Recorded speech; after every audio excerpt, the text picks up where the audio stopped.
Mes amis, vous êtes ici aujourd'hui parce que vous avez une seule chose en tête. Réussir. Est-ce que je me trompe? Non. Est-ce que vous êtes prêts à changer vos vies? Oui. Je vais vous révéler un secret que seuls les 1% des gens les plus riches du monde comprennent. Notez bien ceci. Le succès n'est pas donné. Il se prend. Si vous attendez que les opportunités viennent à vous, vous mourrez pauvre et frustré. Alors, voici mes premières questions. Êtes-vous prêt à prendre ce qui vous revient de droit? Je vous invite à écouter ce témoignage. Vous avez la parole, monsieur Marc.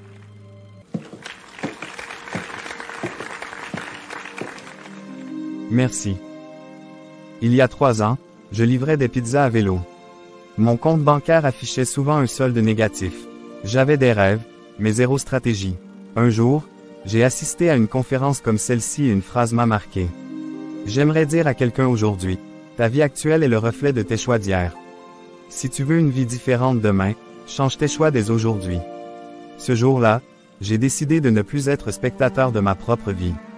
J'ai lu tous les livres sur le business, je me suis formé, j'ai trouvé un mentor. Et aujourd'hui, mon entreprise fait plus de 200 000 € par mois. Si j'ai pu le faire, vous le pouvez aussi. Croyez-le, il dit vrai.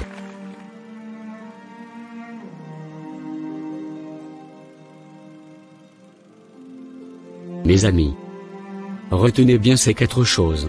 L'argent ne va pas à ceux qui le méritent, mais à ceux qui le comprennent. Vous ne devenez pas riche en travaillant dur, mais en travaillant intelligemment. Ensuite, sachez que le réseau est plus important que le diplôme. Enfin, si vous ne construisez pas votre rêve, quelqu'un vous embauchera pour construire le sien. C'est vrai. Regardez autour de vous. Les plus grands entrepreneurs du monde ne sont pas toujours les plus diplômés. Mais ils ont tous un point commun. Ils ont osé croire en eux. J'ai une question. Allez-y. Coach, j'ai une idée d'entreprise, mais je n'ai pas d'argent pour me lancer. Que faire? Bonne question. Le plus grand mensonge que l'on vous raconte, c'est que vous avez besoin d'argent pour démarrer. Faux. Ce qu'il vous faut, c'est une idée, une stratégie, et du culot. Apple, Amazon, Facebook. Toutes ces entreprises ont commencé avec $0, mais 100% de détermination. Trouvez un moyen d'apporter de la valeur aux autres, et l'argent suivra. J'aimerais poser aussi une question. Coach, ma famille ne croit pas en moi. Comment garder ma motivation? J'aimerais bien répondre à votre question, monsieur. Je vais être honnête avec vous. Vos pires ennemis ne seront pas des inconnus, mais bien votre propre famille et vos amis. Pourquoi? Parce qu'ils vous connaissent d'avant, et ils ne vous voient pas en leader. Ne les écoutez pas. Quand j'ai commencé, on m'a dit « Tu rêves trop ». Aujourd'hui, ces mêmes personnes viennent me demander comment j'ai réussi. Alors, retenez ceci, les perdants trouvent des excuses, les gagnants trouvent des moyens. Si votre entourage vous critique, c'est bon signe. Vous êtes sur le bon chemin.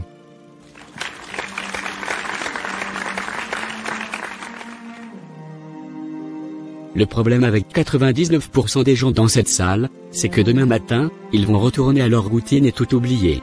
Mais pas vous. Vous allez prendre une décision dès ce soir. Vous allez agir. N'est-ce pas? Bien sûr que oui. David rentre chez lui, mais son esprit est ailleurs.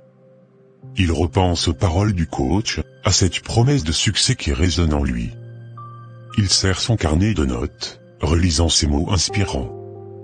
Dans sa tête, il voit déjà son avenir, richesse, puissance, réussite. Rien ne pourra l'arrêter. Du moins, c'est ce qu'il pense.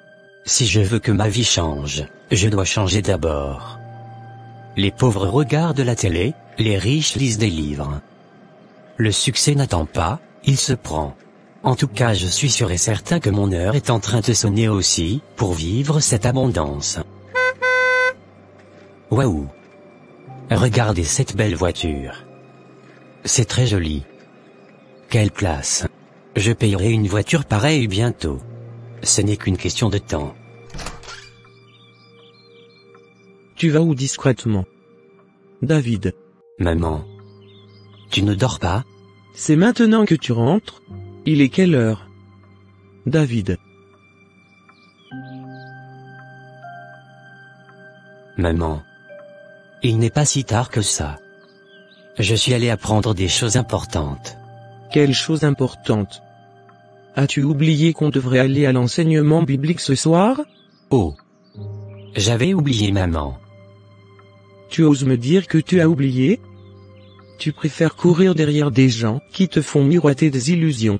Maman. Ce ne sont pas des illusions. Ce sont des stratégies pour réussir dans la vie.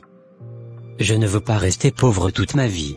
Merci de nous rappeler chaque fois que nous sommes pauvres. C'est dans cette pauvreté que je t'ai mis au monde et nourrir jusqu'à cet âge. Je n'ai jamais mendié pour t'élever et ton père non plus ne l'avait jamais fait en ce qui concerne ton éducation. Maman. Je n'ai jamais dit que vous ne m'avez pas bien entretenu. Je veux juste dire que j'aimerais que les choses soient plus faciles pour nous. J'aimerais vous offrir la vie que vous méritez en tant que parent. En quoi faisant? En allant écouter des illusions de tes soi-disant coachs? Donc, selon toi, Dieu ne peut pas te faire réussir? C'est ces coachs qui vont te rendre riche? Maman. Je crois en Dieu, mais il faut aussi agir. Même la Bible dit dans Jacques 2, 26, « Car comme le corps sans âme est mort, de même la foi sans les œuvres est morte. Si je ne me bats pas pour réussir, rien ne tombera du ciel. » Claire. Laisse le garçon tranquille. Il est un homme maintenant. Ce n'est pas une fille qu'on doit enfermer à la maison. Si c'est pour s'instruire, alors laissons-le apprendre. Donc tu l'encourages dans ses bêtises? Ce n'est pas une bêtise d'apprendre comment réussir. Claire. Nous avons trimé toute notre vie. Si David peut s'en sortir, laissons-le tenter sa chance. Merci papa. Je ne dis rien. Mais Dieu est témoin. Moi mon fils doit servir Dieu d'abord. Toutes ces histoires d'argent-là, ce sont des distractions du diable. Mon fils. La cabine monte avec nous. On appelle ça de l'ascenseur maman. D'accord. Mais j'ai le vertige. Nous sommes arrivés maman. Arrivé où? Mais qu'est-ce qu'on fait dans cette chambre de riche? Chez qui tu m'as amené David? Calme-toi maman. Viens t'asseoir. Tu veux que je vienne m'asseoir dans ces fauteuils-là? Tu es sûr que je ne vais pas tomber? Non maman. Viens t'asseoir. Ok. David? On dirait le truc est en train d'aller en bas. Je vais tomber. Calme-toi maman. Le fauteuil est ainsi fait. Ok. Tu peux me dire maintenant qu'est-ce qu'on fait ici? C'est ici ta nouvelle maison maman. Quoi? David? Je n'ai pas bien entendu. Si maman. C'est ta nouvelle maison. Du bas jusqu'ici c'est pour toi. Tu pourras vivre où tu voudras. Oh mon Dieu. Je ne crois pas mes oreilles et mes yeux. Je n'avais jamais rêvé vivre aussi dans une telle maison. Calme-toi maman. Ce n'est que le début du commencement. La voiture qui nous a ramenés ici aussi t'appartient désormais. Une voiture pour moi? Non, c'est pas possible. On m'a dit que moi et mes descendants ne pourront jamais construire une maison et avoir une voiture. Mon fils, tu es en train de changer notre histoire avec tout ce que tu réussis à nous faire. Calme-toi maman. Tant que je serai en vie, je ferai tout, et n'importe quoi pour te rendre heureuse. Nous aussi notre nom sera cité parmi les familles influentes de ce monde. Calme-toi. Je te promets que le meilleur reste à venir. Je connais mes ambitions, et je sais là où je vais nous amener. Je te remercie, mon Dieu, d'avoir transformé le cours de notre histoire. Je suis profondément heureuse et fière de mon fils, que tu as comblé de bénédictions. Mon fils. Que Dieu continue de te bénir abondamment. Que tes entreprises prospèrent et fructifient sans cesse, et que ta coupe déborde toujours de grâce et de bénédictions. Amen maman. Comment va mon papa docteur? Je voulais même vous contacter aujourd'hui. Heureusement que vous êtes venu vous-même. Votre père est à un stade terminal de sa maladie. Malheureusement, nous ne pouvons plus faire grand-chose pour l'aider ici au pays. Si les moyens le permettent, vous devriez l'envoyer en Europe pour des soins plus intensifs et complets. Ah bon? Êtes-vous sûr qu'ils pourront le soigner? Sûr à 99%. Le problème, c'est que cela coûte extrêmement cher. Vous ne pouvez pas vous le permettre. Ne vous inquiétez pas, docteur. Je peux tout prendre en charge. L'argent n'est pas un souci pour moi. Vraiment? Waouh! Ne vous inquiétez pas. Je ferai tout ce qui est de mon possible pour sauver mon père. Il ne peut pas mourir faute d'argent. J'aimerais que vous prépariez son dossier médical afin que nous puissions le transférer d'ici 3 jours. Dans 3 jours? Waouh! Ça, c'est ce qu'on appelle un véritable enfant. Il a assuré la sécurité de ses parents. Peu de personnes dans ce pays sont capables de payer de tels soins. Est-ce qu'un jour, mes enfants prendront soin de moi de la même manière? David a réussi là où toute sa lignée avait échoué. Parti de rien, il est devenu un titan de l'entrepreneuriat, à la tête de plus de 20 entreprises prospères. Son nom résonne bien au-delà des frontières de son pays. Il est un modèle, une référence dans toute la sous-région et même à l'international.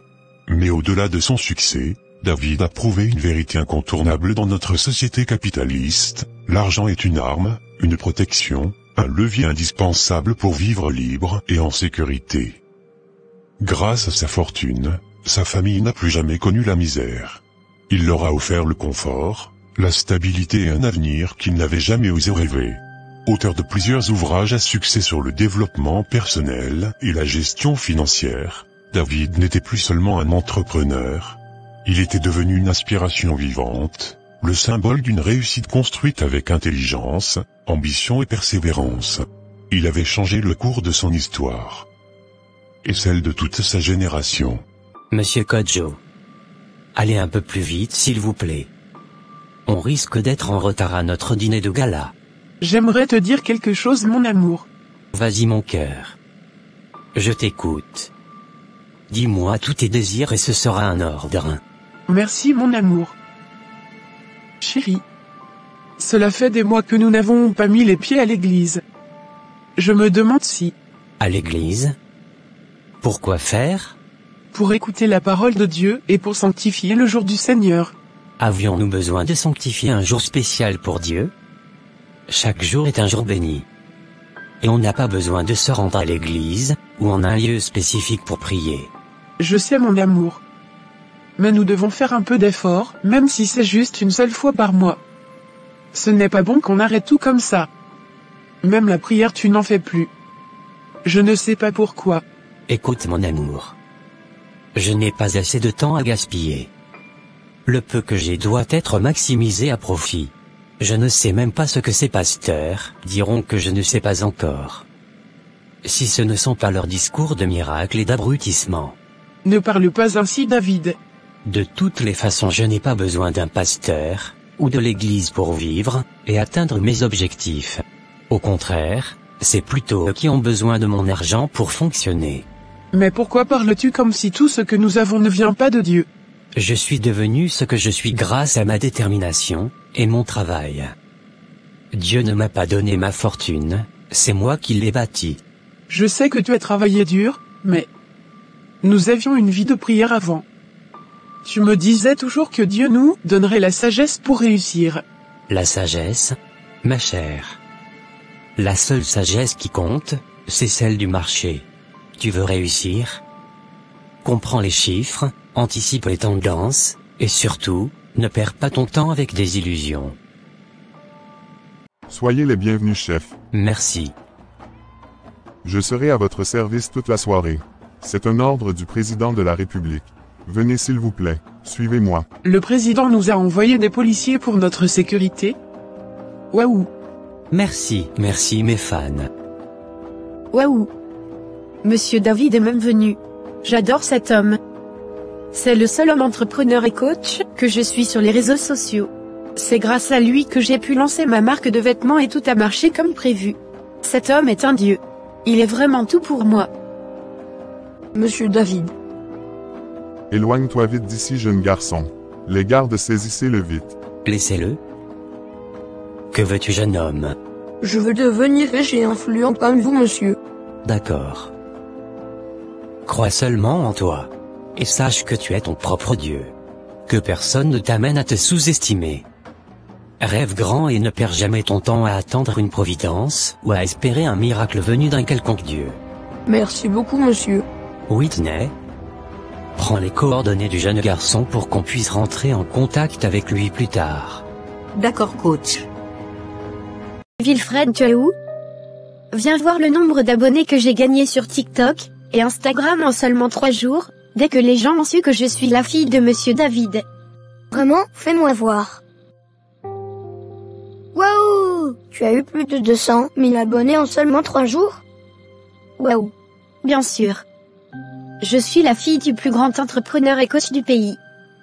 C'est normal que les gens s'abonnent à mon compte. Je pense que moi aussi je vais essayer de mentionner le nom de papa dans mes publications. Surtout fais-le avec beaucoup de stratégie et de discrétion. N'oublie pas que papa n'aime pas qu'on soit sur les réseaux sociaux et aussi qu'on s'affiche comme étant son enfant. T'inquiète, je vais gérer. Où est-ce que vous êtes mes chéris? Venez. Je veux qu'on parle d'un sujet. D'accord maman. On arrive. Mes chéris, j'aimerais qu'on recommence par aller à l'église. À l'église? Pourquoi faire maman? Quand j'étais petite, mes parents m'emmenaient à l'église tous les dimanches aussi. C'est important. Papa dit qu'on n'a pas besoin de prier. Qu'on a juste besoin de travailler dur. Ce n'est pas tout à fait ça. Il y a des choses qu'on ne contrôle pas mes chéris. Papa contrôle tout maman. Il dit que l'argent ouvre toutes les portes de la vie. Et puis, qui a déjà vu Dieu? Papa, lui, on le voit tous les jours, et il règle tous nos problèmes. Rebecca. Ferme ta bouche là-bas. Mon Dieu. Dans un cadre luxueux, perché au sommet d'un gratte-ciel, David partage un dîner avec des hommes d'affaires influents. Autour d'eux, tout respire l'opulence, des couverts en or, du champagne servi dans des verres raffinés, une douce musique de jazz en fond sonore. Ces hommes ne sont pas de simples entrepreneurs. Ce sont des titans du monde des affaires, vêtus de costumes taillés sur mesure, montres étincelantes, aux poignets. Ici, on ne parle pas de rêve, mais de pouvoir, d'argent et de domination. Tu sais mon ami. Parmi tous les jeunes que nous avons formés, seul David a véritablement réussi à s'en sortir. Je dirais même que l'élève a dépassé le maître. Vraiment. Tu as raison. Ce que ce jeune homme a réussi à faire en un si peu de temps, je ne l'ai pas encore fait avec toute mon expérience d'entrepreneur et de coaching. Le jeune, il est excellent, je t'assure. Moi je suis même fan de lui. Aujourd'hui il est devenu mon mentor. C'est vrai que j'ai commencé avant lui mais, voilà, je ne suis pas encore à son niveau. J'apprécie ton humilité. Ah, il est arrivé. Bonne assise mes aînés. Excusez-moi beaucoup pour mon retard. T'inquiète mon milliardaire. Viens juste t'asseoir. Milliardaire en dollars, il fallait préciser. Arrêtez s'il vous plaît. Vous me faites rougir. Après tout nous sommes tous des milliardaires ici. Bien sûr mais ce n'est pas pareil. Pour toi est exceptionnel et tu peux en être fier. Merci pour les compliments. Levons nos verres pour ça. Exactement. Mes amis, vous savez ce qui m'est arrivé hier. J'étais au bureau quand j'avais reçu la visite d'un de nos mendiants. Un mendiant? Mais comment s'est-il retrouvé dans tes locaux jusqu'à venir chez toi dans ton bureau? La sécurité et le service d'accueil n'étaient pas là? Bien sûr qu'ils sont là, mais ce sont des fanatiques des mendiants affamés là. Ils ne pourront pas lui refuser l'accès. Ils sont bénis oui. Mais depuis quand la sécurité serait-elle fascinée par les mendiants? Ça n'a aucun sens. Je me le demande. Ou bien, on ne te comprend pas. De qui tu parles? J'espère que ce n'est pas ce à quoi je pense. Toi tu penses à qui? À des soi-disant hommes de Dieu bien sûr. Exactement. Je parlais d'un pasteur. Et qu'est-ce qu'il est venu foudre chez toi? Toi-même devine. C'était pour de l'argent, que lui, il a besoin des semeurs, pour construire la maison de Dieu. Et que le choix est porté sur moi. Leur choix ne va jamais sur les pauvres. Mais toujours sur les riches. Exactement. Et tu penses semer chez eux? Je vais semer quoi? Qu'ils aillent chercher leur proie ailleurs. Franchement, la religion, c'est l'opium des faibles. Ceux qui réussissent savent qu'ils sont les seuls maîtres de leur destin. Les pauvres prient, espérant qu'un miracle tombe du ciel. Pendant ce temps, nous, on travaille, on investit, on bâtit des empires. Exactement. L'homme a tout en lui pour créer, bâtir, régner. Nous sommes des dieux en puissance. Pourquoi perdre du temps à supplier un être invisible, quand nous avons le pouvoir entre nos mains? L'argent est la seule vraie puissance. Regardons autour de nous. Qui contrôle le monde? Ce ne sont pas les religieux. Ce sont les milliardaires.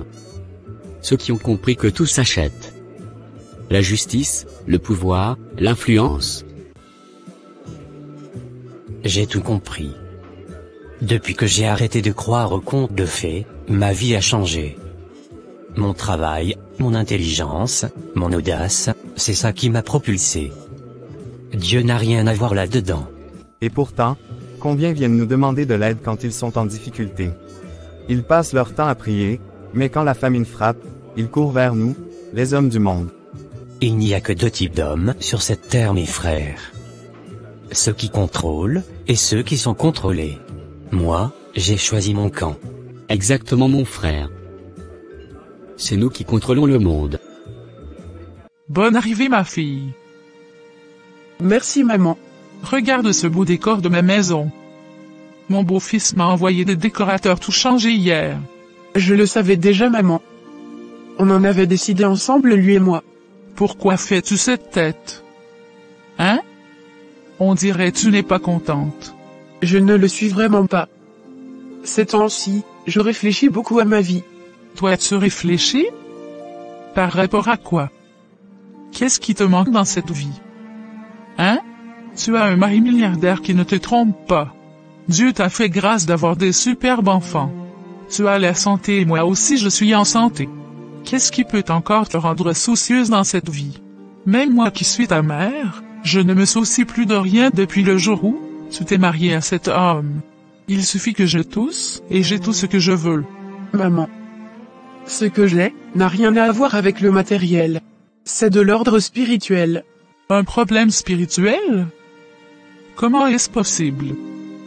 Tu ne sais pas que les démons et les sorciers ont peur de l'argent quand il atteint une certaine dimension, comme celle de ton mari? Arrête de tout centrer sur de l'argent maman. Depuis quand les démons ont peur de l'argent? As-tu oublié l'expression « l'argent guérit tous les maux » ? Avoir de l'argent, c'est recevoir sa délivrance, selon les dires d'une influenceuse que je suis sur TikTok et YouTube. Elle dit beaucoup de bonnes choses sur l'argent, la liberté financière, et tout ce qui a trait au développement personnel. Maman. Depuis que mon mari a touché le sommet du succès, il n'a plus le temps pour l'œuvre de Dieu.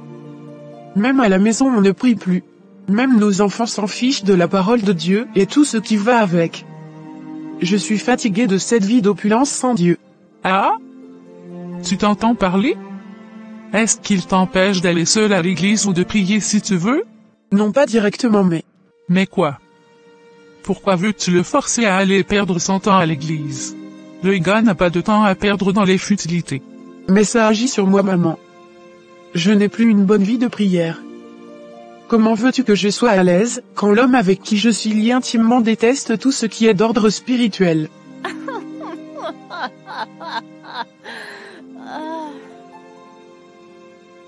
Tu me fais trop rire, ma fille. Même tes pasteurs, qui prient matin, midi et soir, se plient au désir de l'argent. Ils sont prêts à escroquer de pauvres fidèles pour en obtenir. Je pense que tu exagères. Laisse ton homme en paix. Du moment où il ne t'empêche en rien. Tu ne comprends pas ce que je te dis maman. Il ne me dit pas directement de ne pas y aller. Mais il m'en empêche indirectement. C'est un homme influent, et en tant que sa femme, je ne suis pas autorisée à fréquenter certains lieux sans son approbation. Il estime toujours que je suis trop exposée et en danger si je me mêle aux gens à l'église. À chaque fois, ses discours ressemblent à un véritable formatage spirituel. Même lorsque je veux suivre les cultes en ligne, je dois attendre qu'il soit absent, sinon c'est impossible. Je suis fatiguée de tout ça. Tu exagères vraiment, grande sœur. On dirait que tu ne sais même pas qui est ton mari. Tu as épousé un homme très influent. Ce qu'il te dit est logique et vrai. Il est comme un dieu dans tout le pays. Sortir sans sa protection et son approbation et serait un très grand risque pour toi et les enfants. Devine que le simple fait de dire sur ma page que je suis la belle-sœur de Monsieur David m'a valoir 1 million d'abonnés et m'avait fait vendre beaucoup dans ma boutique. Je pense que tu devrais profiter de son influence pour se faire un nom, et de l'argent dans ton propre compte, au lieu de te plaindre. Ta petite sœur a parfaitement raison. Tu ne sais pas saisir les opportunités que t'offre l'influence de ton mari. Aujourd'hui je voyage sans protocole, juste parce que je prononce le nom de ton mari à l'aéroport. David. Je peux te parler un instant? Ok. Vas-y. Mais fais vite. J'ai une réunion en visioconférence dans 30 minutes. Je ne serai pas longue. Je sais que tu es très occupé. David. On a tout. L'argent, le luxe, mais pourquoi ai-je l'impression qu'il nous manque quelque chose? Madeleine. Tu recommences avec tes histoires? L'argent nous donne tout ce qu'il faut. Arrête de me stresser inutilement. David. Je ne parle pas de confort matériel. Je parle de notre âme. Notre famille est comme une belle façade sans fondation solide. Wilfried et Rebecca grandissent sans repère spirituel. Ils ne connaissent même pas les valeurs de la prière. Et alors? Ils n'ont pas besoin d'histoire de Dieu. Ce monde appartient à ceux qui travaillent dur, qui sont intelligents et qui savent comment utiliser leur pouvoir. Malgré tous les efforts de Madeleine pour ramener son mari à la raison, David restait sourd à la vérité. Aveuglé par son succès, il se croyait infaillible, intouchable, presque un dieu. Fatigué de se heurter à un mur, Madeleine finit par céder, se conformant aux choix de son époux. Après tout, la vie suivait son cours, les jours passaient, les affaires prospéraient, et rien ne semblait pouvoir troubler leur empire bâti sur l'or et l'influence. Mais le destin était sur le point de frapper.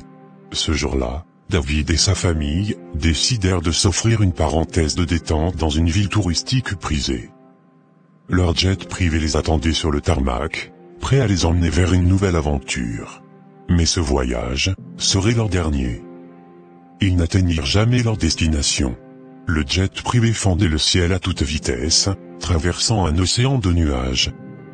À bord, David savourait un verre, insouciant, tandis que Madeleine feuilletait un magazine, et que Wilfried et Rebecca riaient devant un film. Tout semblait parfait, jusqu'à ce que l'impensable se produise. Soudain, une alarme stridente retentit dans la cabine. Les lumières clignotèrent violemment. Une secousse brutale fit trembler l'appareil.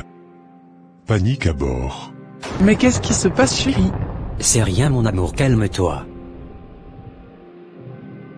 Papa. Maman. Mais qu'est-ce qui se passe? Les cris fusèrent. Le pilote tentait désespérément de reprendre le contrôle, en vain. David, figé, réalisait avec horreur que ni sa fortune, ni son intelligence, ni son pouvoir ne pouvaient l'aider cette fois-ci. Le jet piqua brusquement vers le sol, une chute vertigineuse. Puis, un fracas assourdissant, un flash de lumière, puis plus rien. Tout est fini. David se retrouve dans un endroit sombre et inconnu. Une lumière éclatante surgit devant lui, aveuglante. Une voix puissante résonne. Mais où est-ce que je suis? David. Fils de la terre, te voici devant l'éternité. Où suis-je? Qu'est-ce qui se passe? Tu es devant la vérité que tu as toujours refusé de voir. Regarde. Regarde, David. David voit défiler le film de sa vie en un instant. Chaque moment, chaque choix, chaque parole ressurgit devant lui avec une clarté saisissante. Il se revoit, assis sur scène lors de ses conférences, acclamé par des foules en admiration. Il se revoit à la présidence, accueilli comme un roi, adulé par ses partisans. Il entend ces femmes témoigner avec ferveur, affirmant que ses enseignements ont transformé leur existence. Il voit ses enfants déclarer avec conviction que leur père est tout pour eux, qu'ils n'ont pas besoin de Dieu. Et puis, il revoit cette scène marquante, ces loups, entourés de ses amis milliardaires, il riait et méprisait les pasteurs, persuadé que seule la richesse était une véritable puissance. Tu croyais être ton propre Dieu. Mais en réalité, tu servais une autre puissance. Non. Non, ce n'est pas vrai. Tu as adoré le Dieu de ce monde, l'argent, l'orgueil, la gloire. Tu as égaré tes âmes, tu as détourné ton cœur du Seigneur. Je ne savais pas. Je croyais que je faisais juste ce qui était bien. Tu as eu ta récompense sur la terre. Mais si, ton nom n'est pas inscrit dans le livre de vie. Je ne te connais pas. Non. Donnez-moi une chance. Je peux changer. Je peux. Mon Dieu. Un rêve? Tout était un rêve depuis le début. Excuse-moi d'interrompre ta prière, maman. Mais j'ai quelque chose de très flippant à te dire. Assieds-toi mon fils, et parle-moi. Mais parle-moi mon ange. Il s'assoit devant sa maman, encore tremblant, et lui raconte tout. Son rêve, son jugement, la voix de l'ange. Il réalise enfin ce qu'il est en train de vouloir faire de sa vie. Mon Dieu, Seigneur, merci pour ta miséricorde. Tu as ouvert les yeux de mon fils, avant qu'il ne soit trop tard. Mon fils. Aujourd'hui est un nouveau départ. Dieu t'a sauvé avant qu'il ne soit trop tard. Ne détourne plus jamais ton regard de lui. Oui, maman. Je ne veux plus jamais oublier Dieu. Je vais continuer à réussir, mais cette fois, je mettrai Dieu au centre. Gloire à Dieu. Seigneur. J'ai été aveugle. J'ai cru que l'argent et les réussites de ce monde étaient ma force, mais sans toi, je ne suis rien. Pardonne-moi. Aide-moi à marcher dans ta lumière, et à utiliser mon influence future pour te glorifier. Amen. Ainsi se termine cette animation. Heureusement pour David, ce n'était qu'un rêve. Une seconde chance accordée par la grâce de Dieu. Mais toi, mon frère, ma sœur, qui me regarde en ce moment, sache qu'au jour du jugement, il n'y aura plus de retour en arrière. Ce jour-là, chacun devra rendre compte de sa vie et faire face aux conséquences de ses choix. Chers amis, cette histoire n'est pas qu'un simple récit. Elle est un avertissement. Un miroir tendu à notre génération.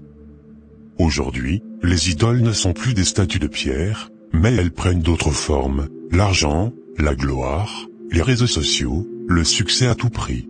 Nous vivons dans un monde où l'influence des hommes est plus crainte que celle de Dieu.